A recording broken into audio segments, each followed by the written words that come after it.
నమస్తే welcome to టీ10 అంతర్జాతీయ ద్రవ్య మార్కెట్లో రూపాయి విలువ ఒత్తిడికి గురవుతోంది. శుక్రవారం అమెరికా డాలర్తో రూపాయి మారకం విలువ 4 పైసలు పతనమై 84.70 స్థాయికి దిగజారింది. అంతర్జాతీయంగా భౌగోళిక రాజకీయ ఉద్రిక్తతలు, భారత మార్కెట్లలో నష్టాలు, అమెరికన్ కరెన్సీకి పెరిగిన డిమాండ్ తదితర పరిణామాలు రూపాయి విలువ తగ్గుదలకు కారణమయ్యాయి. భారతీయ ఈక్విటీ మార్కెట్ల పతనం, విదేశీ నిధులు తరలిపోవటం ప్రభావం చూపాయని ఫారెక్స్ వ్యాపారులు తెలిపారు. వారాంతంలో inter bank forex exchange market లో రూపాయి విలువ 83.64 వద్ద ప్రారంభమైంది. ఇంట్రాడేలో గరిష్ట స్థాయి 83.62 నుంచి 83.71 కనిష్ట స్థాయికి తాకింది. రూపాయి విలువ పడిపోవడంతో దిగుమతులు భారం కావడంతో పాటు అధికంగా చెల్లింపులు చేయాల్సి వస్తుంది. ఇది దేశ ఆర్థిక వ్యవస్థపై తీవ్ర ఒత్తిడిని పెంచుతుంది.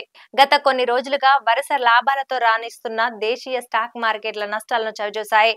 ఫెడ్ రేట్ల కోత, ఐటీ షేర్లలో కొనుగోళ్లు, విదేశీ సంస్థాగత మదుపర్ల నుంచి కొనుగోళ్ల మద్దతుతో ఇటీవల ఆల్ టైమ్ రికార్డులను నమోదు చేశాయి. దీంతో ఇన్వెస్టర్లు లాభాల స్వీకరణకు మొగ్గు చూపారు.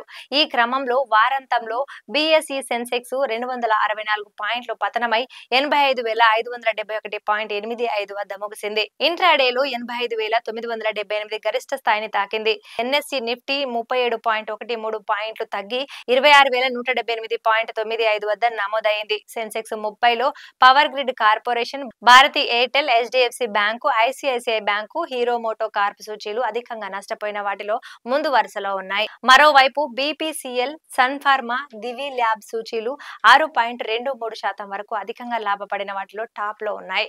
ఇది ఇవాల్టి న్యూస్. చూస్తూనే ఉండండి టీ10.